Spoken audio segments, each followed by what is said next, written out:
안녕하세요. 사연에 빠지다의 DJ 민영입니다. 오늘도 두 가지 사연 준비되어 있으니 재미있게 들어주시고요. 구독과 좋아요 버튼도 꼭 눌러주세요. 그럼 오늘의 사연 함께 시작해 볼게요. 안녕하세요. 저는 한 남자의 아내로, 두 아이의 엄마로, 그리고 한 회사의 임원으로서 아주 바쁘게 살아가고 있는 50대 여성입니다. 워킹맘으로 살아가시는 분들이라면 다들 이해하시겠지만 주어진 역할 모두 너무나 소중하고 중요한 일들이라 제가 아내로서, 엄마로서, 직장인으로서 잘 해내고 있는지 의심이 들 때도 많아요. 내가 욕심이 너무 많아서 아내로서, 엄마로서 잘하고 있는 건지 걱정이 될 때도 많습니다. 하지만 지금까지 훌륭한 직장인으로 사는 제가 여전히 멋지다며 엄지를 치켜올리는 남편과 일하는 엄마를 항상 응원해주는 아들, 딸 덕분에 힘내서 살 수 있는 것 같아요.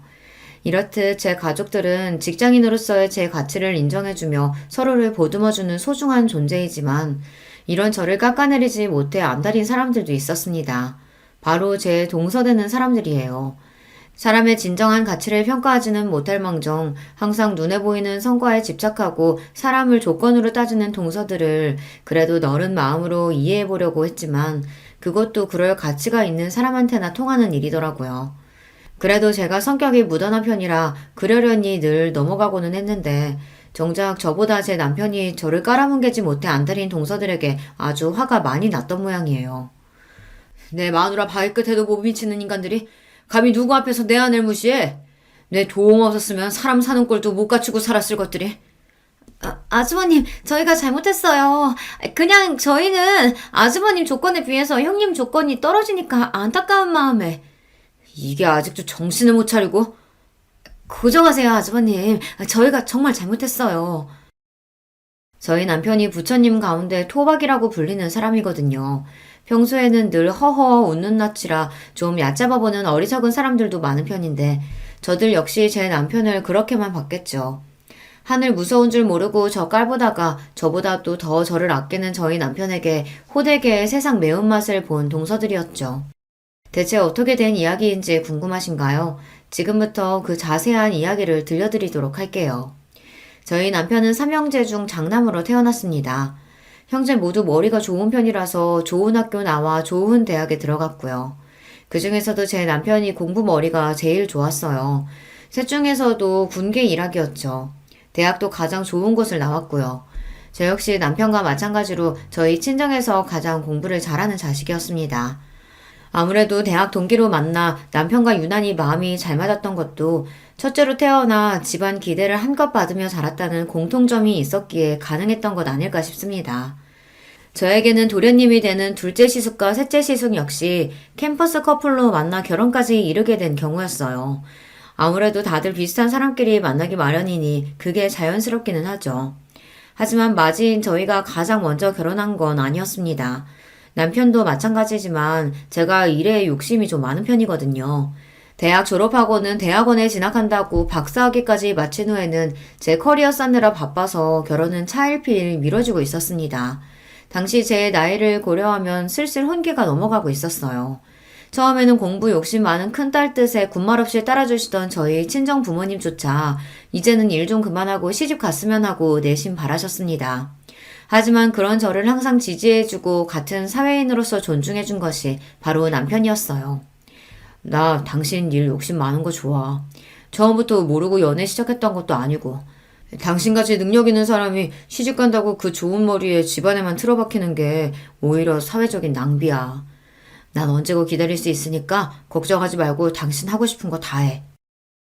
저도 저지만 그 사람도 장남인데 잘난 장남이 여자친구 기다려준다고 홍기가 넘어가도록 장가갈 생각을 하지 않으니 시부모님 속이 어지간히 타실 거였어요. 그럼에도 불구하고 저한테까지 아쉬운 소리 들리지 않도록 남편이 참 신경을 많이 썼습니다. 다시 태어나도 저 사람이 내 짝이다 싶을 정도로 저를 많이 배려해준 사람이죠. 사정이 이렇다 보니 남편 동생들이 형님을 앞지르고 먼저 결혼을 하게 된 거죠. 특히 둘째 시숙의 경우에는 예정보다 이르게 아이가 먼저 생기는 바람에 결혼을 서두르게 되었습니다. 한 해 후배와 교제 중이던 둘째 시숙은 이제 막 취업을 해서 모아둔 돈도 변변치 않은 상황이었어요. 둘째 동서가 둘째 시숙이 군대 가는 동안 대기업에 취직을 하긴 했지만 이제 연차 얼마 되지도 않은 직원이 덜컥 임신까지 해서 자리를 비우게 되었으니 동서도 여간 회사 눈치가 보이는 게 아니었을 거예요. 둘 다 아직 사회에서 제대로 자리를 잡지 못한 상황이었지만 점점 배는 불러가고 있으니 결혼을 미룰 수 있는 상황도 아니었죠. 그렇게 둘은 결혼할 여건도 제대로 갖추지 못한 상황에서 서둘리 결혼을 하게 되었습니다. 셋째 시숙 사정도 그리 다르지는 않았습니다. 그래도 결혼 당시에 셋째 동서가 대기업 취직 후 돈을 좀 모으긴 했으나 문제는 셋째 시숙이었어요. 무슨 팔자에도 없는 사업병에 걸렸는지 대학 졸업하고 바로 취직할 생각은 하지 않고 동기들과 스타트업 기업을 연다 어쩐다 시간만 죽이다 벌써 몇 년을 허송세월했거든요. 자기가 머리 좋다고 믿는 사람들이 저지르기 쉬운 실수가 본인이 선택한 게 잘못되었다는 걸 깨닫는데 시간이 오래 걸린다는 거예요. 좀처럼 자신의 실수를 인정하지 못하고 그 좋은 머리로 고생을 하는 경우를 저희 학교 선후배 중에서도 자주 봤어요. 사람이 학벌만 좋다고 꼭 성공하는 건 아니라는 걸 저희 주변에서 흔하게 볼 수 있었습니다. 셋째 시숙이 딱 그런 경우였죠. 형제 모두 잘난 머리로 어릴 적부터 공부 잘한다고 칭찬만 받아왔으니 자아가 비대해지기 쉬웠어요.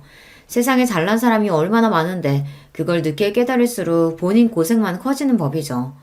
결국 뒤늦게 취업 전선에 뛰어들었지만 그보다 더 어린 인재들이 널렸는데 아무리 학벌이 좋아도 신입으로 그 나이 직원을 선호하지는 않으니까요. 결국 본인 욕심보다 훨씬 못한 직장에 다니게 된 셋째 시숙이었습니다. 아마 그나마 셋째 동서가 일찍 자리를 잡지 않았더라면 둘은 훨씬 고생을 했을 거예요. 그러다 보니 각자 좋은 조건의 여성들과 결혼을 했으면서도 두 시숙들 결혼 초에는 꽤나 고생을 했다고 들었습니다.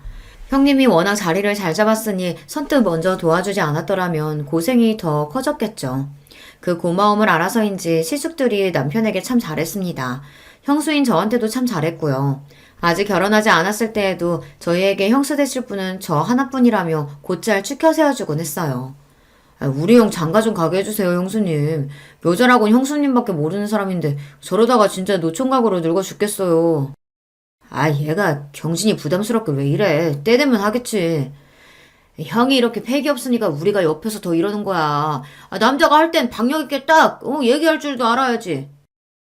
확실히 부드러운 남편 성격에 비해 사람도 좋아하고 말투에 자신감이 넘치는 시숙들이었습니다.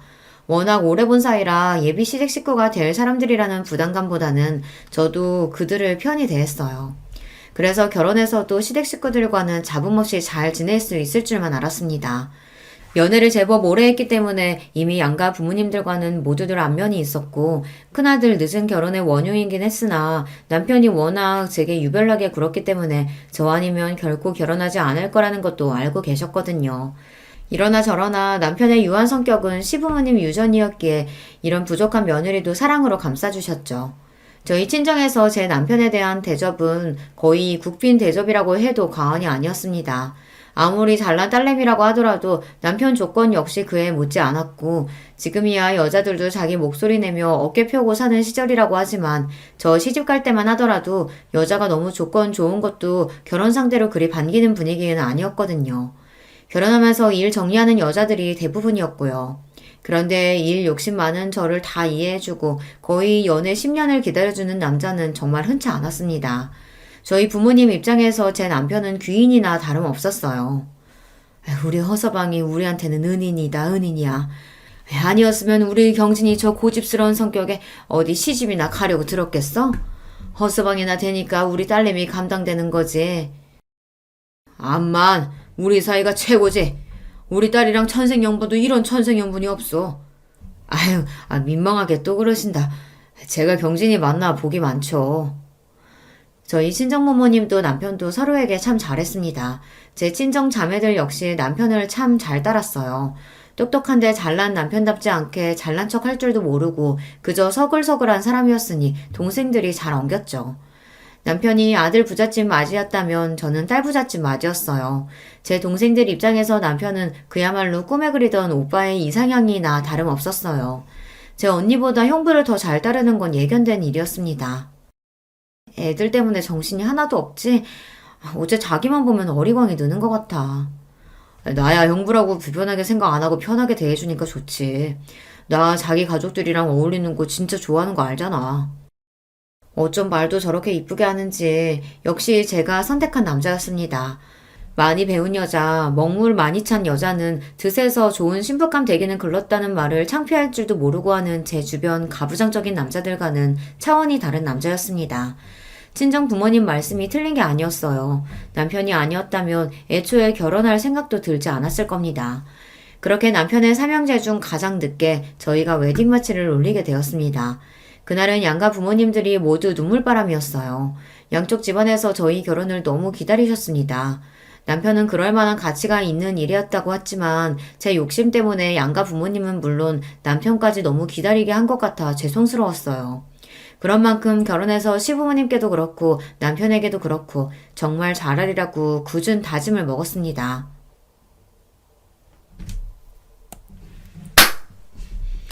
그런 만큼 결혼해서 시부모님께도 그렇고 남편에게도 그렇고 정말 잘하리라고 굳은 마음을 먹었습니다.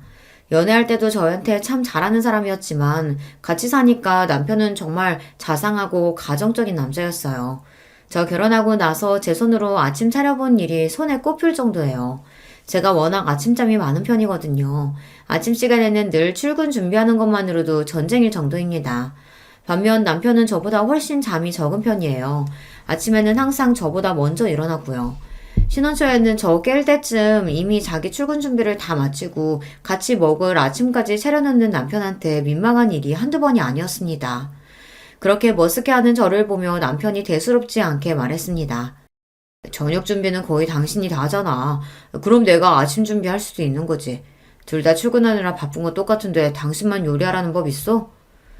그렇게 지금까지 남편이 차려주는 따순밥 먹으며 출근을 하고 있습니다. 신혼 때와 한결같은 모습에 제가 남편 하나는 참 잘 골랐다 싶어요. 처음에는 이상하게 생각하던 친정 부모님도 이제는 좋은 사위 만나 딸 자식 호강하고 산다며 좋아하십니다. 우리네 부모님들 보기에 요리야 결혼한 여자가 전담하는 일이니 처음에는 남편이 저 먹을 걸 챙기는 걸 보고 저희 친정 부모님이 더 안절부절 못하시더라고요. 하지만 저한테 똑같이 설명하는 남편 말에 결국 저희 친정 부모님도 고개를 끄덕이셨습니다. 허서방 하는 말 듣고 보니 그것도 참 일리가 있다. 그래, 일은 똑같이 나가는데 부엌 일은 우리 애만 하는 것도 말이 안 되지. 하지만 그건 그렇고 그렇다고 한들 우리나라 같은 환경에서 자란 남자가 그걸 잘못된 줄 알고 행동으로 보여주기가 쉬운 일이 아닌데. 나도 참 반성이 되네. 제 말이 딱 그겁니다. 잘못된 걸 알았다고 주변 다른 남자들과 다르게 행동하는 게 우리나라 같은 사회에서 쉽지 않다는 거 저도 잘 알아요. 남편은 한마디로 주변 남자들의 공공의 적이었습니다. 자기들처럼 살면 편히 살 수 있는데 남편 하는 걸 보면 여자들이 한마디씩 할 테니 남자들 입장에서는 저희 남편이 곱게 보이지 않았겠죠. 그럴수록 저한테는 더더욱 예쁘고 귀한 남편이었지만 말입니다. 그런 저희 남편을 보며 자라서 그런지 시숙들도 퍽 가정적인 남자들이었습니다. 비록 형님 수준에 미치지는 못했지만 말입니다. 셋 다 술도 잘 안 하고 담배도 안 하고 칼퇴근하면 다른 데 안 가고 곧장 집으로 향하는 아내 바라기였어요. 시숙들은 벌써 저희보다 먼저 결혼해서 다들 시조카드를 두고 있었습니다. 다복하게 사는 시숙 가족들을 보니 저도 아이 생각이 절로 날 지경이었어요. 이렇게 다른 시대 가족들과는 돈독하게 지내면서도 아직 손 아래 동서들인 둘째와 셋째 동서와는 좀처럼 가까워지지 못하고 있었습니다. 둘 다 저희 남편하고는 참 잘 지냈거든요. 저희 남편이 철마다 아이들 선물이라며 재수씨들 선물까지 잘 챙기기도 했고 가끔 만나서도 아이들도 참 잘 봐줬으니 동서들 입장에서야 더할 나위 없는 아주버니였겠죠. 결혼하고 나서는 온통 저한테 맞춰 사는 남편이었으니 이전보다 자주 볼 일이 적어져 좀 서운한 것 같기도 했습니다. 그럴수록 제가 더 잘해야지 싶었어요. 남편이 저한테 잘하니까 저도 남편 가족들과 얼른 친하게 지내고 잘하고 싶었어요. 그래서 제가 먼저 동서들과 술자리도 제안했습니다. 진짜 아주머님 같은 남자 없어요. 요새 누가 10년이 넘도록 여자 기다려서 결혼하겠어요? 아주버님 조건이 나쁜 것도 아니고. 그동안 어머님 아버님 통해서 선자리도 적지 않게 들어왔었는데 그걸 다 거절하시고. 왜 아니겠어. 사실 나는 형님이랑 아주버님이 결혼까지 가게 될 줄은 몰랐어. 아주버님 나이는 점점 차는데 결혼 소식은 없고 그만하면 할 만큼 했으니까 다른 사람 찾아가실 줄 알았지. 정말 우리 아주버님만한 순애보가 없다고. 처음엔 별로 친하지도 않은 손윗동서의 술자리 제안에 대면대면 하던 동서들도 술이 한 잔 두 잔 들어가더니 본심이 나오기 시작했습니다. 뭐 그 정도야 들어줄만 했습니다. 저희 결혼에 대해 주변에서 가타부타 말이 많은 건 사실이었으니까요. 대부분이 저를 기다리다 못해 제 남편이 저를 버리고 딴 여자로 갈아탈 거다. 뭐 그런 내용이었죠. 사정 모르는 남들이야 남의 이야기 그저 심심풀이로 쉽게들 이야기하곤 하잖아요. 제가 성격이 무딘 데가 있어서 그런지 그런 말에 크게 흔들리는 편은 아니에요. 동서들이 하는 말에도 별말 없이 고개만 주걱거리는 저를 보자 되려 그 둘이 머쓱해 보였습니다. 근데요, 형님. 저 예전부터 궁금했었는데요. 형님은 그렇게 공부를 많이 하셔놓고 왜 그렇게 작은 회사에 들어가셨대요? 제가 당시에 다니던 회사 규모가 작기는 했어요. 대학원에서 박사학위까지 따면서 공부를 마친 후에는 학교 연구실에서 근무를 했었습니다. 그러다가 경력이 좀 쌓였더니 주변에서 저를 좋게 봐주신 모양인지 제법 제 평판이 괜찮게 소문이 났더라고요. 해외 학술지에 연구 논문이 실리면서부터 일명식도 없던 곳에서 스카우트 제의가 들어오기도 했어요. 최종적으로 제가 자리를 옮긴 곳은 같은 학교 선배이자 연구실 선배이기도 한 지금의 회사 대표님이 갓 설립한 신생기업이었습니다. 처음 시작할 때 직원이 10명이 채 되지 않았으니 중소기업 치고도 규모가 작은 편이었죠. 셋째 동서가 의문을 가질 만도 하다고 생각했습니다. 지금 회사 대표님이 내가 평소에 존경하던 선배님이시거든. 같이 일하면서 배울 점도 많았고 학교에서 인정도 받고 계시고 지금은 작아도 앞으로 성장 가능성이 높다고 생각해서 자리 옮기게 됐어. 아무리 그래도 이제 막 시작한 작은 회사인데 좀 위험하지 않아요? 전에 연구원 다니셨다면서요. 남 보기에도 그쪽이 훨씬 낫잖아요. 저는 저 나름대로 제 미래가 걸린 일이니 신중하게 생각해서 결정한 일이거든요.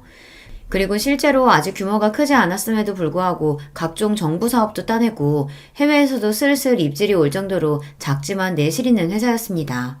같은 업계에서도 떠오르는 우수 기업으로 평가를 받고 있었고요. 하지만 그거야 아직 업계 내부 사람인 저희끼리 이야기고 아무래도 일반 대중들이 보기에는 회사 규모도 크고 이름도 유명한 대기업이 훨씬 좋아 보이겠죠. 두 사람 모두 대기업에 다니고 있으니 아무래도 대기업 사원으로서의 자부심도 있을 테고요. 요즘도 그렇지만 당시에도 대기업 들어가기가 쉽지 않았어요. 열심히 공부해서 어렵게 들어간 회사일 테니 애사심이 넘칠 수도 있죠. 물론 유명한 회사 다니는 것도 좋지. 그런 직장 다니는 사람들도 대단하다고 생각하고 나도 내 나름대로 내 장래를 생각해서 결정한 거라 아직까지는 별로 후회된다는 생각은 안 드네. 그냥 이렇게 두루뭉술 말했어요. 괜히 대기업 다니는 동서들 심기 거스르고 싶지도 않았고 아무래도 저희 회사가 전문 분야를 다루고 있다 보니 그걸 일일이 설명하는 것도 술자리 화제로는 어울리지 않는 것 같아서요. 그리고 그 얘기는 어영부영 마무리가 되었습니다. 그거 말고도 화제거리야 많으니까요. 형님, 아이 계획은 있으세요? 아주버님이나 형님이나 이제 나이가 적지 않으신데 이제 더 미루면 안 되지 않겠어요? 그래야지. 생기면 생기는 대로 낳을 생각이야. 생기는 대로 낳는다뇨. 형님 이제 그러실 나이 아니에요. 일 그만두고 임신 준비만 해도 늦는다고요. 당시 제 나이가 30대 중반을 향해 가고 있었습니다. 지금으로서야 30 넘어 결혼하는 경우가 대부분이니 늦었다고 하기도 민망한 나이지만 저 결혼한 지 얼마 안 된 시점만 하더라도 초산의 제 나이인 산모는 드물긴 했습니다. 그래서 결혼하면서 남편보다 제가 먼저 아이 이야기를 꺼내기도 했어요. 물론 남편인 괜히 제가 스트레스 받을까봐 너무 급하게 생각하지 말고 기다려보자고 하긴 했지만요. 그래서 저 역시 가급적이면 아이가 얼른 생겼으면 했지만 제 일에 대한 이야기까지 건드리는 건 좀 불쾌했어요. 말씀드렸다시피 제가 일 욕심이 있어서 지금까지 공부하고 커리어 쌓느라 결혼이 늦어진 건데 결혼과 출산 때문에 그걸 놓을 생각은 전혀 없었습니다. 걱정해주는 건 알겠는데 다른 건 몰라도 일만큼은 뭐라고 안 했으면 좋겠어. 나한테는 정말 중요한 문제거든. 아이 가지기 위해서건 낳고 나서건 일 그만둘 생각은 전혀 없어. 동서들도 조카들 낳고도 회사 잘 다니고 있잖아. 그거야 저희는 애들 낳을 때 나이가 어리기도 했고 또 저희는 대기업 다녀서 회사 복지도 잘 되어 있잖아요. 아무래도 중소기업이랑은 다르죠. 제가 중소기업에 다니기는 했지만 저희 회사 복지도 대기업 못지 않았어요. 애초에 선배 회사에 들어갈 때 그런 부분도 고려를 안 한 게 아니거든요. 작은 회사 들어가서 노동력 착취당하고 고생하던 친구들도 있었기에 그런 부분에는 예민한 편이거든요. 선배는 당시로는 흔치 않게 유학 경험도 있고 그런 부분에서도 선진적인 데가 있었습니다.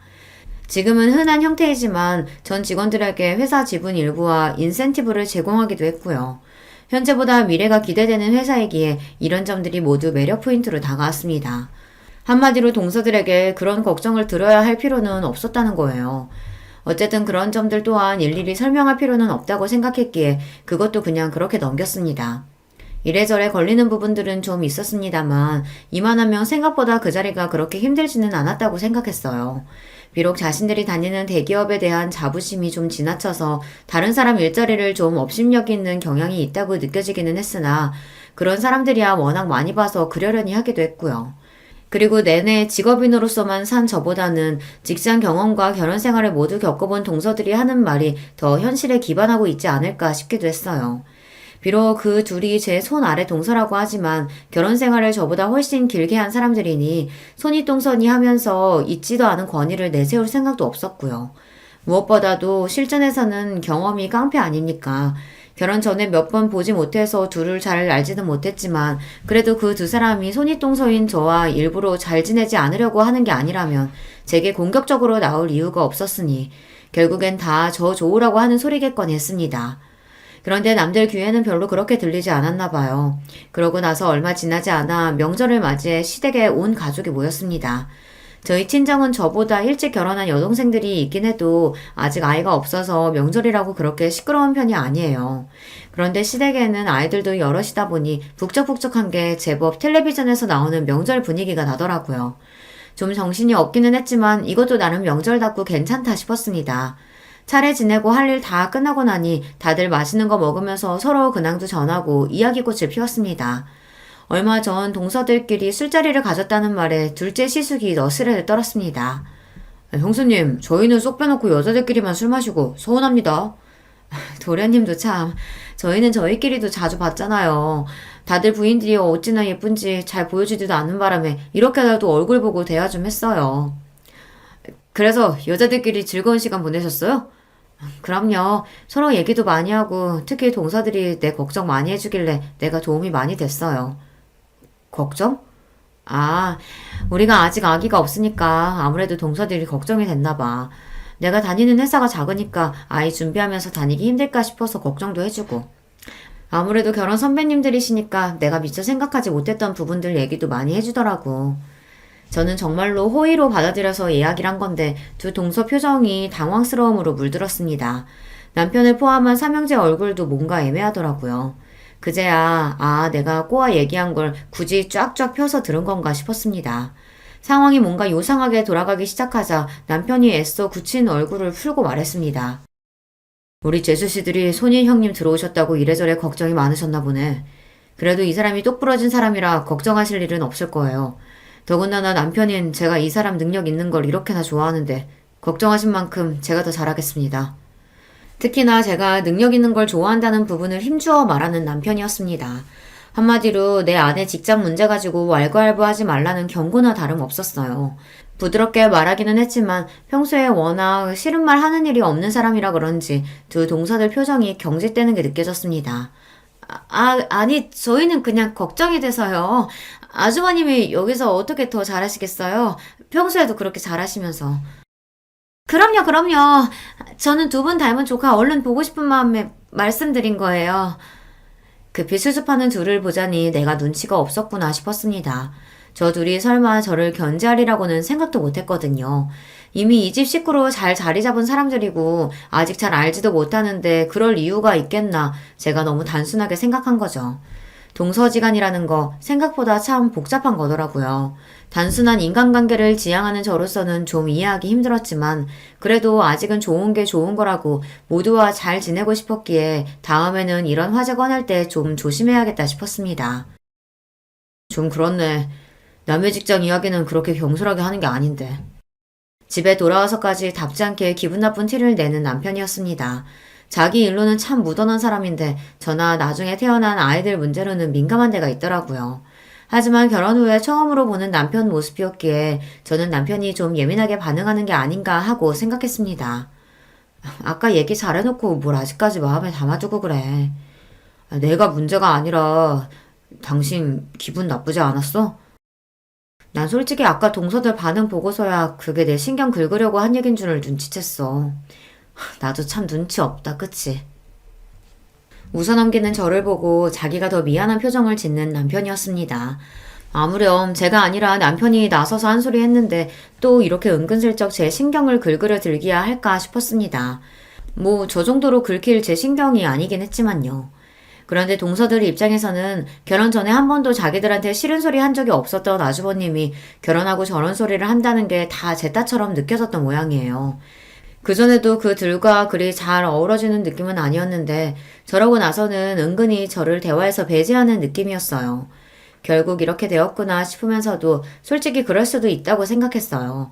사람이 자기가 하는 일이 옳고 그르고를 떠나서 감정 상할 일을 겪었으면 아무래도 상대방에게 좋은 마음 먹기가 쉽지 않기는 하죠. 의도한 바는 아니었으나 어쨌든 시댁 모임 중에 분위기가 흐려진 것도 사실이었으니 할 수 없다 싶었습니다. 결혼하고 처음으로 맞이하는 시아버지 생신에 다시 온 가족이 시댁으로 모여들었습니다. 이 집 며느리가 되고 나서 처음으로 챙겨드리는 시아버지 생신이었으니 저도 신경을 많이 썼어요. 마침 연구 성과로 인센티브를 받은 직후라 주머니 사정도 넉넉했습니다. 평생 명품 한번 써본 적이 없다고 하시길래 용돈과 함께 명품 지갑과 넥타이 세트를 준비했습니다. 물론 명품은 시대를 막론하고 저렴한 적이 없었기에 그 당시에도 가격대가 상당했어요. 그러나 그렇다고 제 형편에 지나치게 무리한 것도 아니었어요. 그걸 알고 있으니 남편도 굳이 말리지 않는 게 아니겠습니까? 오히려 제가 이렇게 단단히 준비한 게 본인 면이라도 세워주는 것처럼 으스케하는 남편이었어요. 시아버지한테 명품 선물하는 며느리라니. 내가 역시 능력 있는 여자 제대로 잡았지. 호태훈이 아주 봉잡았다. 하여튼 너스레는. 남편 말에 민망하면서도 기분은 나쁘지 않았습니다.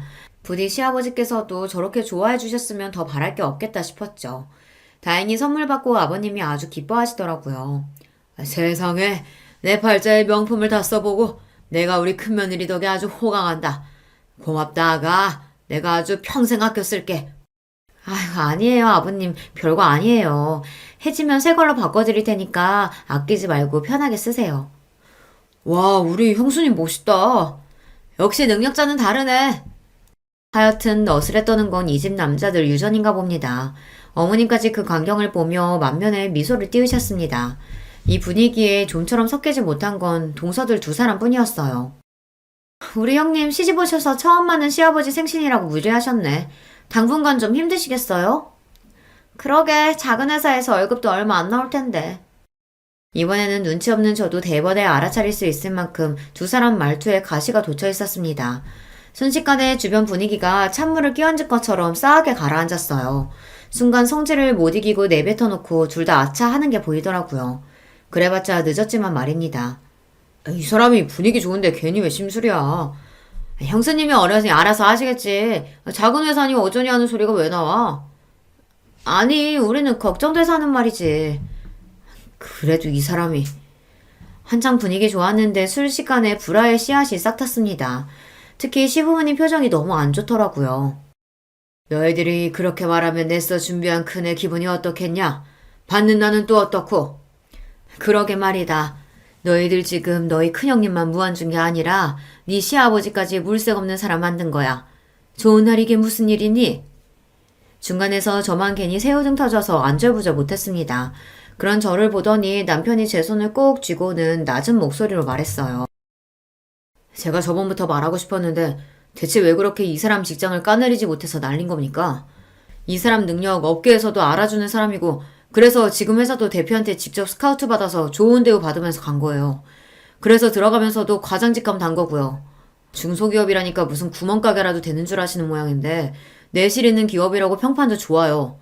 그런 거 다 떠나서 이전부터 어떻게든 이 사람 트집 잡으려고 하는 것 같아서 남편으로서 기분이 쏙 좋지 않네요. 앞으로는 더 조심하셨으면 합니다. 이제 아주 대놓고 경고하며 제 편을 드는 남편이었습니다.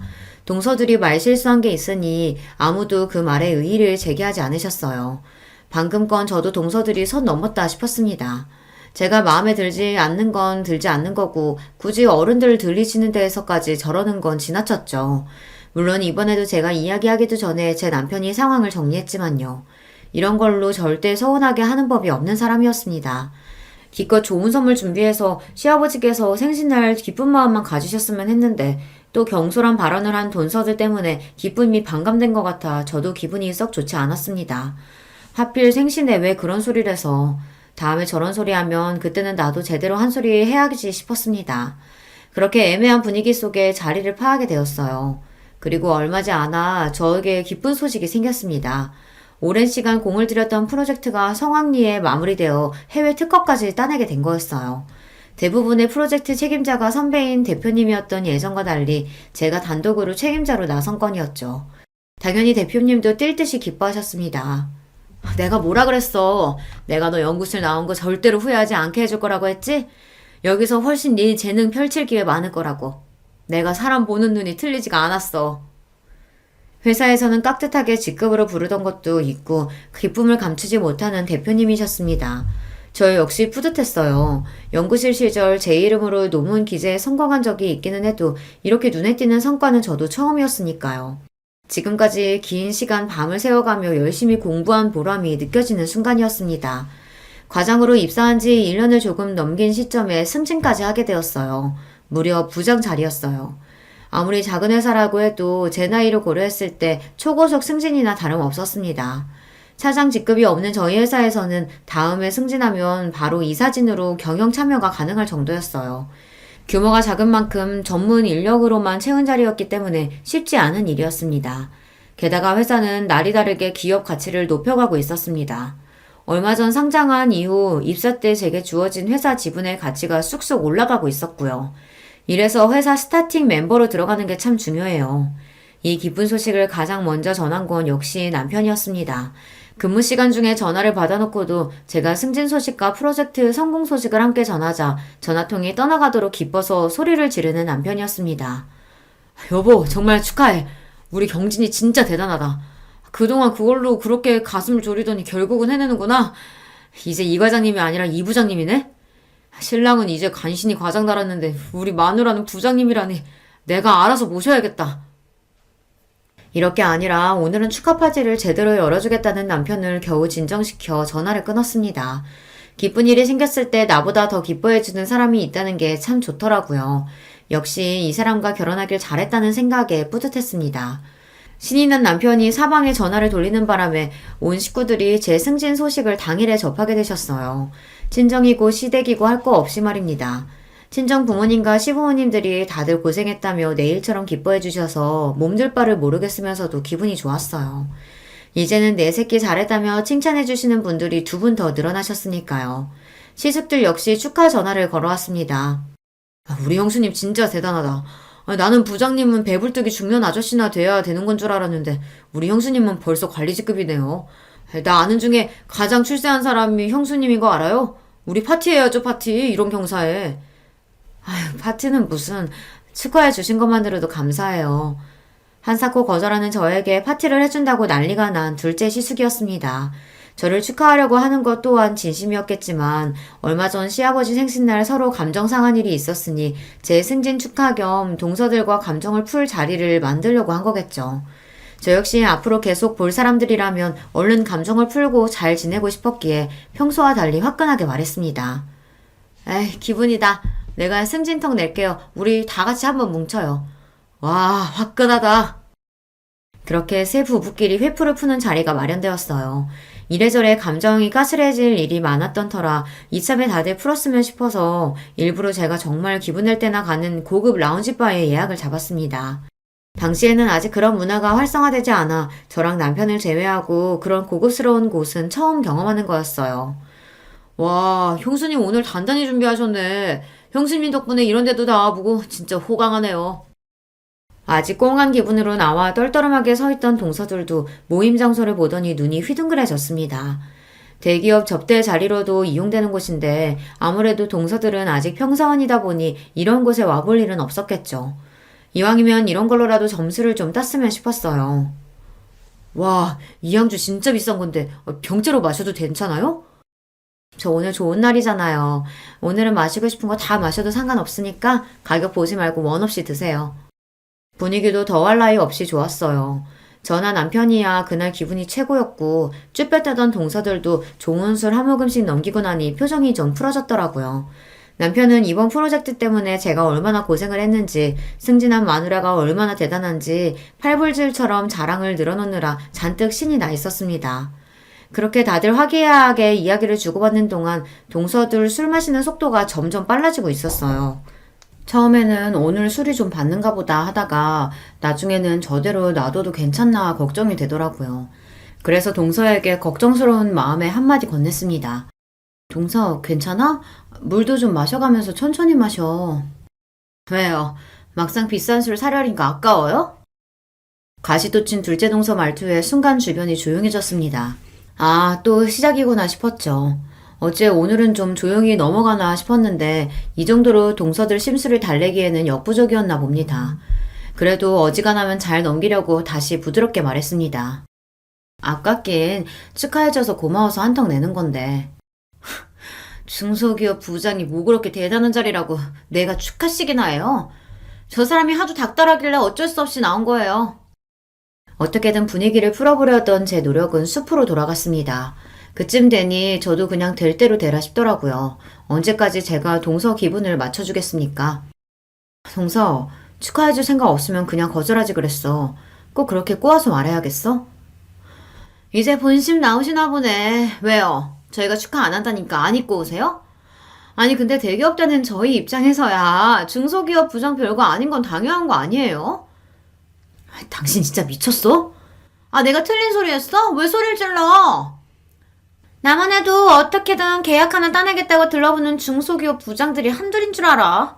누가 들으면 아주 대기업 회장님이라도 되신 줄 알겠어. 유세도 이런 유세가 없네. 이 사람이 어떻게 이렇게 못난 소리만 골라서 하냐? 아, 당장 형수님한테 사과드리지 못해? 못해, 안 해.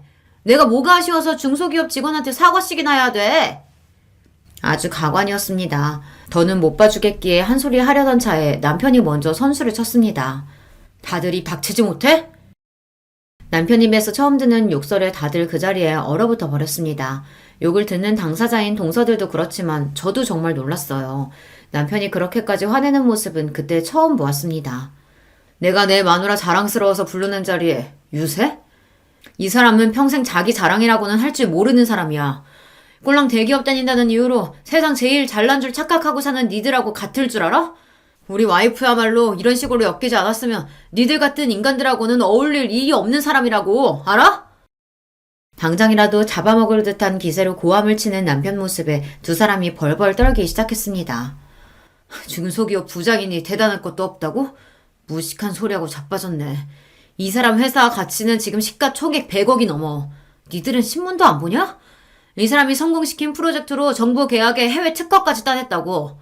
그런 인재들 사이에서 부장까지 올라갔단 거야, 이 사람이. 이 사람이 니들처럼 일반 직원인 줄 알아? 이 사람 회사 지분까지 가진 사람이야. 회사 주주라고. 이 대기업에 붙어서 월급이나 타먹을 줄 아는 것들아. 100억이니 정부 계약이니 해외 특허니 회사 지분 이야기까지 나오자 동서들 얼굴이 새파랗게 질리기 시작했습니다. 만만하게 생각했던 작은 중소기업이 자기들 생각과는 달리 보통이 아니라는 걸 이제야 간신히 깨닫게 된 거죠. 물론 제가 그런 사람이든 아니든 간에 사람 제 밑으로 보고 깔보는 건 잘못한 일이죠. 그래도 자기들 보기에도 대단하다는 생각이 들었는지 순간 쳐다보는 제 눈빛에 주춤 눈치를 보는 꼴이 어이가 없으면서도 좀 고소하더라고요. 저는 이만하면 됐다 싶었는데 남편은 아직도 분이 풀리지 않는지 씩씩 숨이 거칠었습니다. 내가 니들 결혼할 때 어떻게 했는데 아직 자리도 제대로 못 잡은 니들 사람 사는 것처럼 살게 해주겠다고 내가 그렇게 도왔는데 감히 내 아내를 이런 식으로 대? 나한테는 아까운 사람이 이 사람을 감히 겉으로 보이는 조건만 대충 보고 사람 괄시하는 니들 같은 모자란 인간들이 감히 당장 내가 빌려준 집값 빼서 가져와. 내 아내 무시하는 너 같은 인간들한테 내 돈 절대 못 줘. 남편이 두 동생들 결혼하면서 준비가 부족해 도움을 줬다는 건 미리 말해준 적이 있었어요.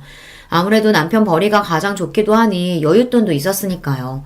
그걸 그래도 돈거래가 오갔으니 명목상 계약서를 쓰고 이자도 받지 않고 그 일부를 천천히 갖고 있었죠. 남 같으면 가당치도 않을 이야기였습니다. 하지만 이제 자기한테는 남보다도 못하니 당장에 그 돈을 갚으라는 이야기였죠. 그 돈이 한두 푼도 아니고 동서들은 물론이고 시숙들까지 얼굴에 피기가 싹 가셨습니다. 아주버님, 저희가 잘못했어요. 제가 진짜 몰라서 실수했어요. 형님, 제가 죄송해요. 다시는 형님 앞에서 건방 떨지 않을게요. 형님, 잘못했어요. 저는 형님이 그렇게 대단한 분인 줄도 모르고. 그렇게 콧대 높게 굴던 둘이 돈 내놓으라는 남편 말에 아주 납작 엎드려서 저렇게 쉽게 사과하는 꼴을 보고 있자니 한심스러웠습니다. 내가 대단한 사람이건 아닌건 사람이 사람을 그렇게 대하는 건 아니야. 사과를 그런 식으로 하는 것도 아니고. 돈 문제는 나는 모르겠네.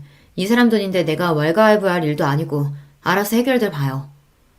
그러고는 아직도 분이 풀리지 않아 씩씩대는 남편을 데리고 나와버렸습니다. 그 와중에 술값 계산하라는 저를 보고 저것들 꼴을 보고도 비싼 양주 사 먹이고 싶냐며 남편이 난리치는 바람에 결국 그냥 나오고 말았습니다. 당신 진짜 그 돈 한꺼번에 다 받을 거야? 내가 내 돈 받겠다는데 왜? 내가 그간 못 받은 이자까지 싹 쳐서 받아낼 거야. 나 무시하는 건 참아도 당신 무시하는 건 절대 못 참아. 어디 감히 내 마누라를. 화가 나서 어쩔 줄 모르는 남편을 보고 있자니 웃으면 안 되는 줄 알면서도 웃음이 나왔습니다. 남편은 뭐가 좋냐며 타박을 하는데도 그렇더라고요. 앞으로 살면서 억울한 일, 화나는 일이 있어도 나 대신 화내고 억울해줄 사람이 있는데 세상 무서울 게 무엇 있겠냐 싶었습니다. 그러고 나니 두 동서들 폐악도 별거 아니라고 느껴지더라고요. 결과적으로 동서 둘 다 남편 돈 갚느라고 고생 꽤나 했습니다. 남편이 시숙들 도움 받아다가는 정말 당장 소송해서 받아낼 거라고 으름장을 놓는 바람에 대기업 다녀받은 피 같은 월급 내놓느라 둘 모두 속이 쓰렸을 거예요. 이건 남편과 시숙들 간의 모종의 거래가 있었습니다. 니들 같으면 마누라 그 꼴 당하는 걸 보고 가만히 있겠냐는 말에 시숙들도 할 말이 없었겠죠. 그래도 부부인이 뒤에서 몰래 도왔다는 걸 알고 있지만 그 정도는 농감아주기로 했습니다. 이 막장 드라마 같은 상황을 숨기지 않고 일러 바친 남편 덕에 동서들은 시부모님께도 단단히 야단을 맞았습니다. 내가 그동안 니들한테 너무 잘해준 모양이다. 어디 감히 손이 동서를 제 밑으로 보고 그따위 짓거리를 벌여. 감히 내 집에서. 남편이나 시부모님이나 그리 마음씨가 비단결 같은 분들이 화내니까 정말로 무섭더라고요. 그날로 그 둘에게 사근사근 부드러운 시부모님은 영영 사라졌습니다. 제대로 바닥을 보였으니 아무리 행동을 조심해도 시부모님 입장에서는 더는 믿업지 못한 모양이었어요. 그리고 십수년이 지났지만 그 둘은 여전히 저한테 쪽도 못 쓰고 잔뜩 기가 눌려 지내고 있습니다. 사실 제가 크게 뭘 한 건 없는데 주변에서 워낙 야단이었다 보니 둘 다 아주 된통 당하기는 했죠. 결국 이자까지 쳐서 그 돈을 다 받아낸 제 남편이 참 대단해요. 그 이후로 저는 결국 회사 이사진까지 올라가는 데 성공했습니다. 지금은 업계에서 저희 회사 이름만 들으면 모르는 사람이 없을 정도로 회사를 성장시켰습니다. 여전히 대기업에 비하면 직원 수는 적은 편입니다만 그래도 지금은 직원 수가 거의 200여 명에 육박할 정도로 규모가 커졌습니다. 제 연봉이나 회사 지분 가치를 따지면 여느 대기업 이사들에게도 뒤지지 않을 정도입니다. 동서 둘은 그리고 채 10년도 채우지 못하고 회사를 나오게 되었어요. 아무래도 평사원은 많고 관리직까지 승진하는 사람은 소수이다 보니 남자들도 40대에 들어서면 대기업에서 명예퇴직하는 경우가 많죠. 아이까지 있고 승진에 실패한 동서들이 끝까지 대기업에서 살아남기는 힘들었을 겁니다. 대기업 다니는 게 평생 가장 큰 자랑인 두 사람이었는데 결국 이 나이까지 왕성하게 사회활동하는 사람은 저뿐이네요. 회사 그만두고 둘 모두 급격히 기가 죽은 탓에 오히려 이제는 짠하게 느껴지기까지 합니다. 사람이 겉으로 보이는 단면만 보고 상대방을 평가하기 쉽다지만 그래도 예의라는 게 있는 건데 둘 다 처음에 저한테 너무했다 싶어요. 첫 단추를 그리 꿰지 않았더라면 꽤 괜찮은 사이가 될 수도 있었을 텐데 지금은 뭐 별로 아쉽지도 않네요. 여전히 하늘이 두 쪽 나도 제 편인 남편과 이제는 남편과 저를 쏙 닮은 소중한 아이들도 있는 판에 거기까지 신경 쓸 여력이 없기도 하고요. 회사 일 역시 바쁘지만 더없이 만족스러워서 저는 잘 지내고 있습니다. 지금은 한때 그런 일도 있었지 웃으면서 이야기할 수 있을 정도로 작은 해프닝으로 느껴지기도 해요. 다들 제 이야기 재미있게 잘 들어주셨는지 모르겠어요. 오늘 하루 여러분도 열심히 일하시고 하루의 마지막에는 소중한 사람들 품에 돌아가 따뜻한 시간 보내시길 바라며 이야기 마칠게요. 안녕하세요. 저는 30 중반 된 여성입니다. 요즘 참 시끄러운 일이 많죠? 그중 가장 이야기 많이들 하시는 것 중 하나가 바로 교사와 교권 문제잖아요.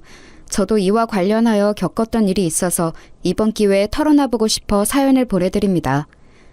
저는 20대 중반에 교사가 되었어요. 벌써 10년 전이네요. 교사 경쟁률이 떨어졌다고는 해도 임용고시는 여전히 어렵습니다. 사범대 나와서 임용고시를 볼 때 얼마나 긴장하고 열심히 노력했었는지 몰라요. 사실 좀 더 어른스러운 아이들을 상대로 대학 보내는 즐거움을 느끼고 싶다면 중고등학교 선생님이 되는 쪽이 좋습니다. 사실 중고등학생쯤 되면 뛰어난 아이들은 정말 뛰어나서 선생님에 대해 예의를 잘 갖추는 아이들도 많아요. 물론 요즘 교권이 추락해서 교실 학생들 전반적인 수준도 떨어지기는 했지만 얌전하고 좋은 학생들도 여전히 있어요. 그런 아이들의 존재가 지워지고 피해를 입는 일이 많아져서 안타깝기는 하지만요. 그런데 저는 애초에 대학에 들어갈 때부터 초등학교 선생님이 되겠다고 마음을 먹었던 이유가 아이들을 너무 좋아해서였어요. 아직 중학교도 들어가기 전 유치원을 나와서 학교에 막 입학하는 그 조그만 아이들이 얼마나 귀여웠는지 몰라요. 그건 지금도 마찬가지고요. 고사리 같은 손을 내밀면서 선생님을 부르는 아이들을 가르치고 돌보다 보면 제가 정말 세상 모든 아이들의 엄마라도 된 것 같은 기분을 느낄 수 있었거든요. 최선을 다해서 임용고시를 치르고서 다행히도 운 좋게 처음 본 시험에 합격하여 사립초등학교에 들어가게 되었습니다. 사립초등학교는 연봉이 그래도 높은 편이에요. 서울에 있는 사립초등학교였는데 아이들 수준도 높고 꽤 신경 쓰는 집안의 부모님들도 많이 계셨죠. 신규 때는 그래도 운이 좋았는지 정말 좋은 학부모님들과 착한 아이들로 이루어진 반을 맡게 되어서 즐겁게 1년을 보낼 수 있었어요. 신규로 교사 일을 시작하면 얼마나 떨리고 의욕이 넘치는지 아마 교사분들은 아실 텐데요. 조그만 아이들의 1년이 제 손에 달렸다고 생각하면 없던 의욕도 생기는 게 바로 교사들이랍니다. 그래서 저 역시도 정말 의욕 넘치게 아이들을 최선을 다해 보살피고 가르치면서 1년을 보냈어요. 그래도 좋은 학부모님들과 인연을 맺으며 한 해를 보내고 나니 자신감이 생기더군요. 그 다음 해에도 그래서 조금 노하우가 생긴 상태로 조금 더 능숙하게 아이들을 가르칠 수 있었는데요. 2년 차에도 별 문제는 없었어요. 약간씩의 트러블은 있었지만 그래도 상식 내였고 제가 컨트롤할 수 있는 범위 내였거든요. 다른 선생님들도 많이 도와주시고 조언도 많이 해주시는 편이었고요. 그런데 문제가 이제 3년 차에 벌어지게 된 거였죠. 당시 3년 차에 처음으로 고학년 담임을 맡게 되었는데 그동안 저학년만 맡다 보니까 애들이 다 순했거든요. 아직 뭘 모르기도 하고 제가 타이르면 말도 잘 들었고요. 게다가 운 좋게 아주 좋은 학부모님들로 구성된 학급이었어요. 그런데 이제 그게 5, 6학년쯤 되면 애들이 머리가 커서 완전히 달라진다는 말을 다른 선생님들께 듣기는 했는데 체감은 못하고 있었던 거예요. 그런 와중에 덜컥 6학년 담임을 맡게 된 거였죠. 게다가 더 큰 문제가 있었어요. 사실 그동안 별로 안 좋은 평가를 받아왔던 문제 행동을 벌였던 아이들이 있었는데 그 아이들이 학급을 구성하다 보니 한꺼번에 셋 정도가 한 반에 들어가게 된 거였어요. 그리고 저 연차에 아무것도 모르는 선생님이었던 제가 그 반을 맡게 된 거였죠. 고 연차인 선생님들은 이미 학교 사정을 다 아시고 어떤 애들이 골치 아픈지를 다 아시니까 그 학급을 안 맡으려고 다들 버티셨거든요. 그런데 저한테 이제 그 일이 밀려온 거였죠. 아직 아무것도 모르고 저학년 아이들 그래도 나름 별탈 없이 2년 동안 잘 가르쳤고 그랬으니 저 연차 젊은 여선생님한테 골치 아픈 애들을 그냥 떠맡겨버린 거였어요. 저는 사실 그것도 모른 채로 처음 만난 고학년이니 정말 잘 준비해서 가르쳐야겠구나 하면서 준비를 열심히 했었죠. 새학기가 되어 처음 교실에 들어갔는데 애들이 난장판이더라고요. 원래 애들이란 쉬는 시간에 선생님 없을 때는 난장판인 게 당연하니까 저는 그냥 그러려니 했어요.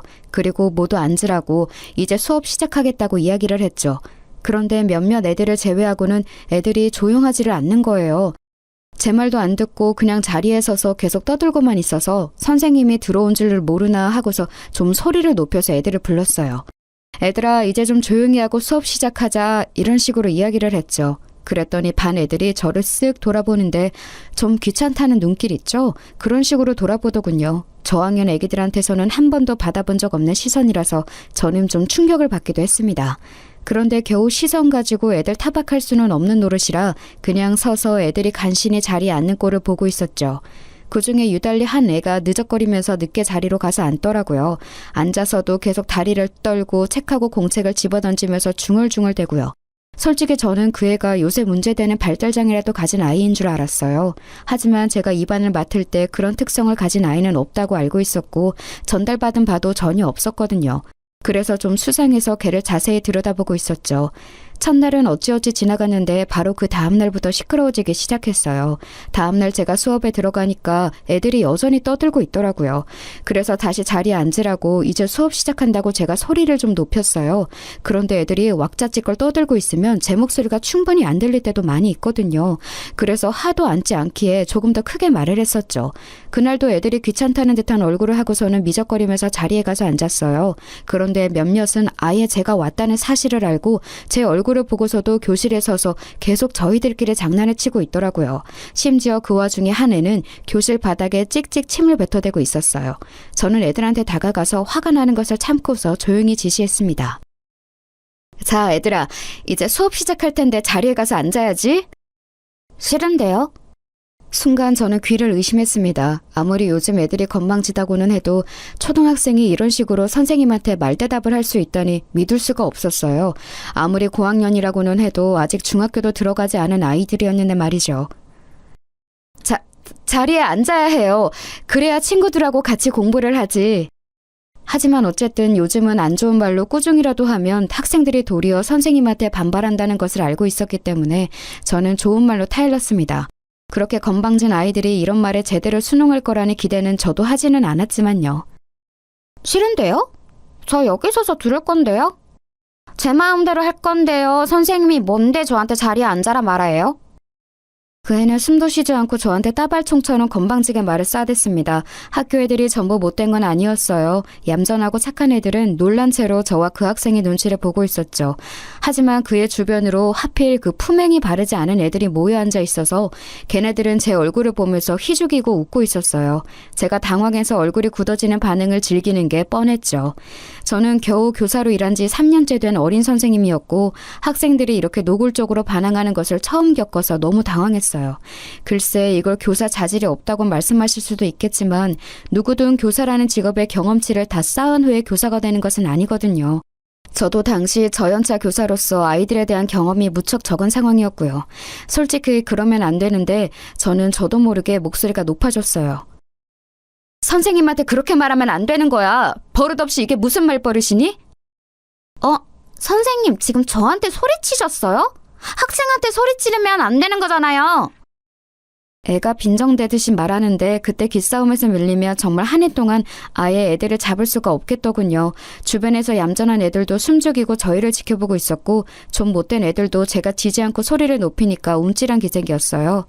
어쨌거나 아직 중학생도 안 된 초등학생 6학년들이었으니까요. 저도 소리 높여서 큰 소리로 애들한테 말하면 자칫 아동학대로 걸릴 수 있다는 건 알았지만 절대 밀리면 안 될 것 같더군요.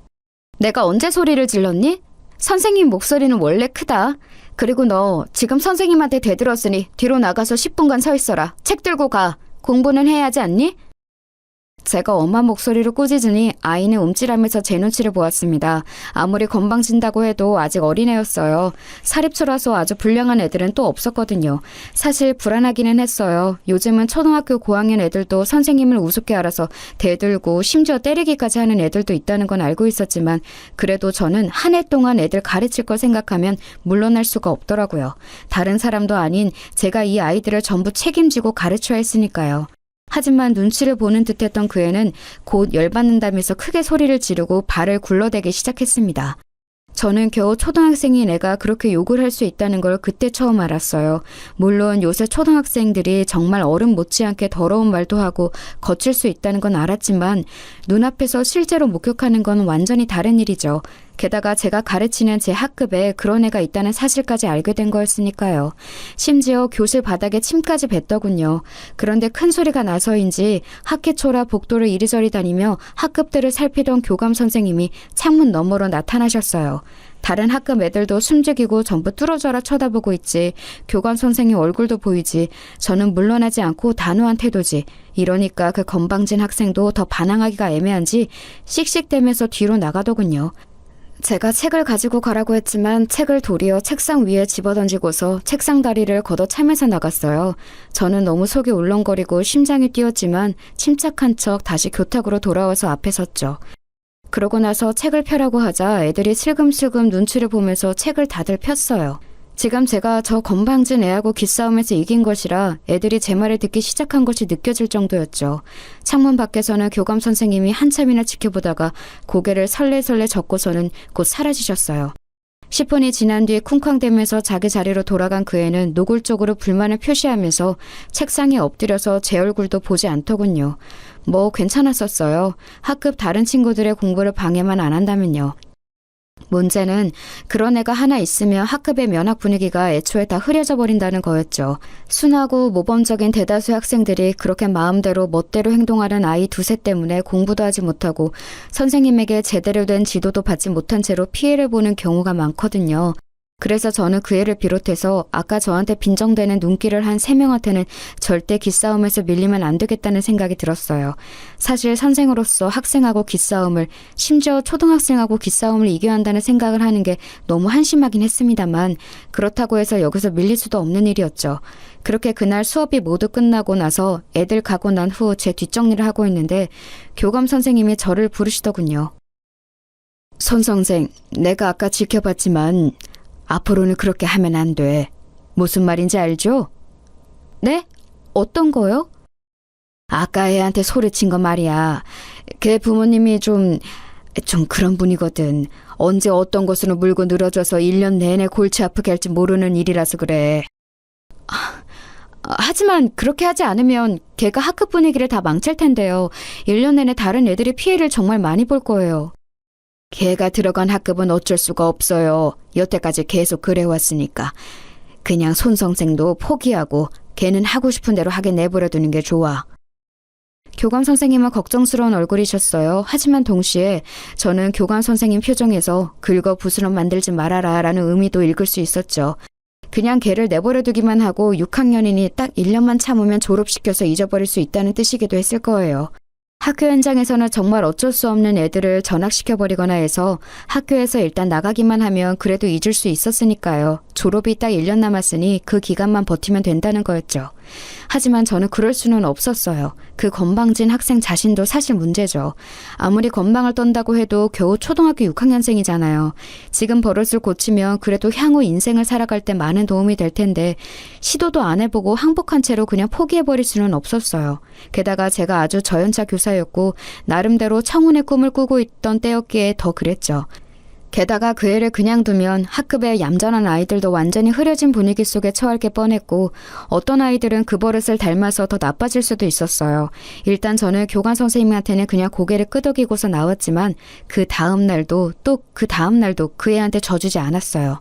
그 건방진 애는 사사건건 저한테 맞서면서 저를 선생 취급도 하지 않으려고 들었죠. 어떤 때는 저한테 말대답을 하고 어떤 때는 대놓고 무시하면서 책도 펴지 않고 들은 척도 하지 않았었는데요.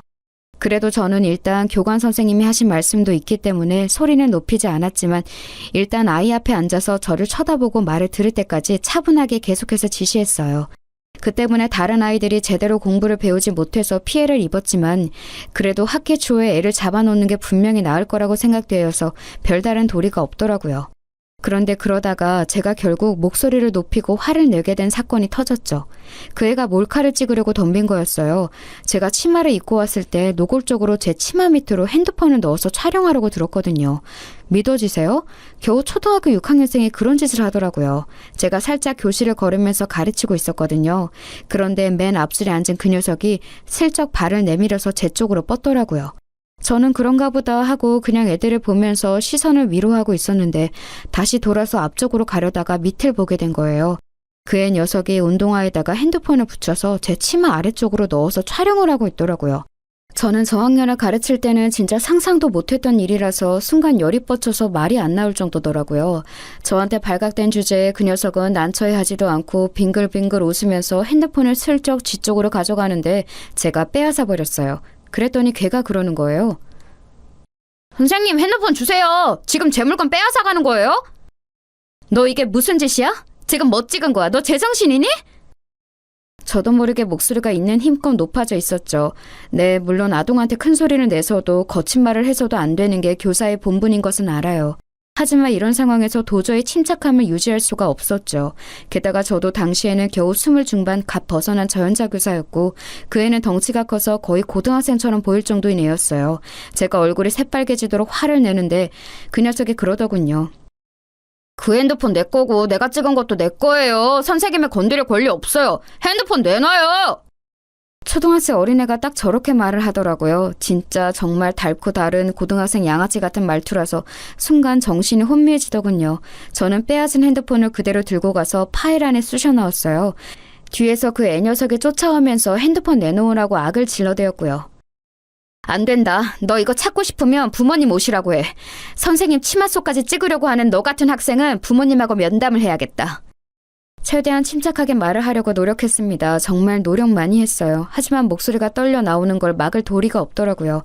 어지간한 청소년만큼 커다란 덩치의 남자애가 씩씩대면서 저를 때리기라도 할 것처럼 바짝 붙어서 발을 굴러대는데 제가 진짜 제정신인가 싶었고요.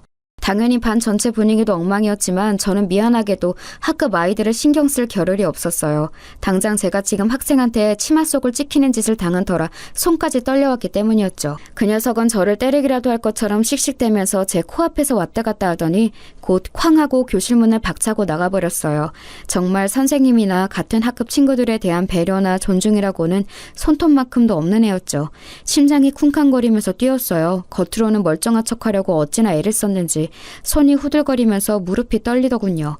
하지만 지금 학급 애들이 저를 쳐다보고 있었기 때문에 거기에서 제가 약한 모습을 보일 수는 없었거든요. 그랬다가는 남은 애들 중 좀 삐딱한 애들까지도 저를 우습게 볼 게 너무 뻔했기 때문이었어요. 그러면 정말 남은 기간 동안 이 학급 애들하고 같이 지내고 가르치는 게 악몽이 될 뻔했죠. 이를 악물고서 괜찮다는 듯이 얼굴을 가다듬고서 마치 걔가 원래 없던 것처럼 그냥 수업을 진행했어요.